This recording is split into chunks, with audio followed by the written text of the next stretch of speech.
Hi, my name is Frankie. Thank you for listening to my mom. I never listen.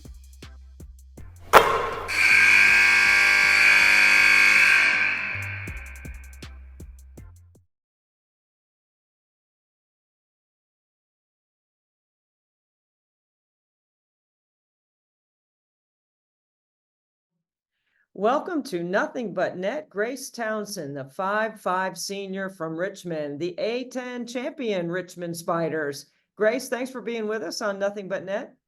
Thank you so much for having me. Listen, you have had quite the season. You collectively, your team and yourself. Tell us a little bit about what it's been like this year winning the A10 regular season title.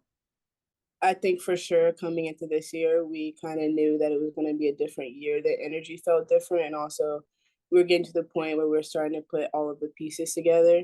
And I know going into non conference, we looked at it was a very tough non conference schedule, but we were excited for it. We knew we had a chance to win any of the games that we played.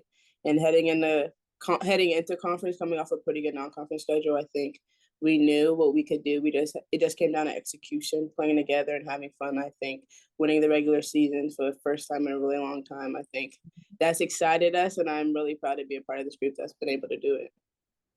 Grace, you are a 4-year player in the program. You've been there from the beginning, so I think you can fairly give us an estimate on this. I think this is the best the league has ever been. Yeah. In your 4 years, how would you measure that?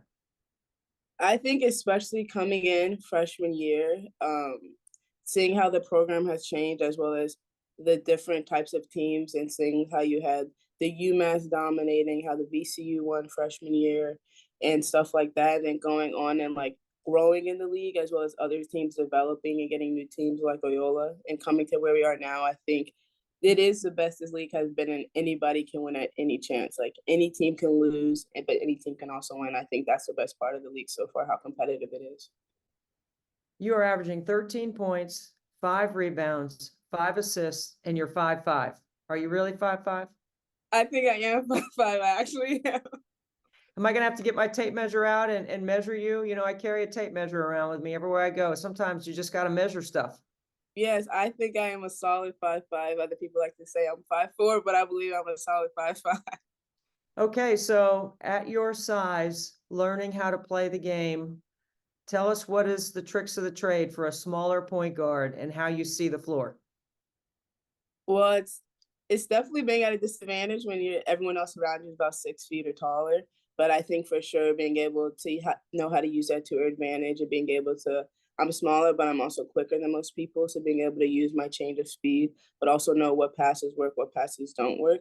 And I think also being around it by also playing every day with people that are 6 feet and above all the time helps me adjust to people's length and stuff like that.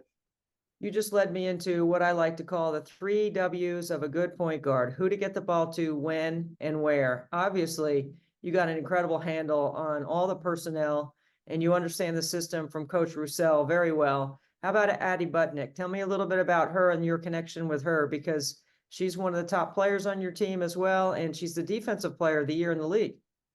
Yes, defensive player of the year. Addie deserves that. She worked so hard. She's been so solid and a really big part of our defense. I think going through these past 4 years playing with her, she's one of my closest friends, and I think our chemistry on and off the court has grown, but especially on the court, being able to communicate through all things, and also knowing when I pass Addie the ball, she's going to knock down the shot. She's going to make the right decision, and I think every game we grow from that. And I'm really excited to see how much longer we get to play together this year. Well, Coach Russell is going to be really upset with me when I ask you this question, because he knows that I am all offense. So I don't like to talk about defense. I can't believe he has a defensive player of the year on his team. I, Yes. I thought for sure he would have somebody that made the most threes in the league or led the league in, all these other offensive categories. Defense? Come on, Grace, tell me how that happens. As well as our offense has grown, especially these past 2 years, especially this year, and knowing that anybody on our team can score at any point, I think he's also harped, and all of our whole coaching staff has harped on our defense, that we're so good offensively, but also defensively we need to improve. And I think Addie's a testament of how hard we've all worked, and I'm really proud of her for receiving those benefits. But also the coaches are always telling us our defense has to be better, being in the gaps, guarding the ball, not letting the ball get in the paint. So as much as we love our offense, we also get yelled at for our defense. You have a unique and special relationship with Coach Aaron Roussel, who's the A-10 Coach of the Year as well. Tell us a little bit about that. On the court, point guard to head coach first, and then I want you to go off the court, Grace and your neighbor Aaron. On the court, it's definitely been a growing relationship, and I think honestly this year has been the best it's ever been. I think me growing into who I am as a player and as a person is kind of blended well with who he is and the vision he wants, because we kind of seem the same vision, and we both want success for everybody as well as each other on the team. And I think coming into this year, we understood that we needed to take control of it, and we needed to know what we wanted to do. So rather in the game, we'll talk about what plays we want to run. He'll ask me what plays I want to run, but also making sure we're on the same page as what we want from each other, and also what he tells me being relayed to other people on the team, and making sure if they have any questions, it's cleared up and I know the answer right away. So I think this year our communication, our relationship has been the best, and it's continually growing. And I think it's shown a lot. I think I've shown based off how I've played and how he's coached and how well this team has done. Off the court, yeah, it's like 2 minutes away from me. Sometimes he'll like joke about running past my house. And I think as much as our on the court relationship has grown so much, so has our off the court relationship. And I think that's a testament to how great of a person he is, how great of a coach he is. And we've been able to form that over the years. And I'm really appreciative for that. So you're 2 minutes away. You guys are basically neighbors, and there's just a great story about how you were recruited by him. Can you take us into, what it was like for you trying to make a decision about where you wanted to go to school and why you chose Aaron? I think for sure the story is no shock that I was a walk-on coming in. And I think the biggest thing was, it's like he's 2 minutes away. The only thing that separates us is my high school. So he would come to my games in high school, but we wouldn't talk as much because of the rules. But then we kind of got to the end of like my senior year, we turned into COVID, and we were talking during COVID. And during that time, I hadn't decided where I wanted to go to school, and him and the staff wanted me to come, but there weren't any scholarships available. But at the same time, he was like, I want you. And at the same time, I felt that it was right to go there, to come to Richmond. And I think he took a chance on me as much as I took a chance on them. And I think that's shown that our faith and our trust in one another. And I think that's really helped form our relationship, and knowing we can trust each other and that it's going to be reciprocated. And here I am now, and I'm doing great, and I'm so happy, and I'm so thankful that I was given this opportunity. It's just a story that brings a smile to everyone's face, because you did walk on, and now look at what you've done. You've helped a team and a program get a title, and that's what you set out to do. There's a lot of hard work that goes on behind the scenes for athletes to get ready for the season, and it's pure joy to watch somebody like you be able to share your story at a high level so that people can understand that, you know what, it's okay to work really hard to get what you want. Would you say that's true? I think for sure that's true. Even receiving the accolades and winning the A-10 regular season, I think that's shown. Even talk with my parents and the coaching staff, it's like the journey that I got to get here it wasn't an easy one. Coming in to play Division I basketball at this high level is not easy at any means, and you get tried and go through so many tribulations. But I also feel like if you work hard, it will eventually pay off. You might not see it, but every day, if you continue to work at it, it will pay off. And I think I show that because I worked hard as well as the people around me, and it's finally paying off for everybody. Grace, how many times in your career, or how many times have you heard, you're too small, you're too short, you'll never make it, you're not big enough? How many times have you heard that and you've used that as fuel?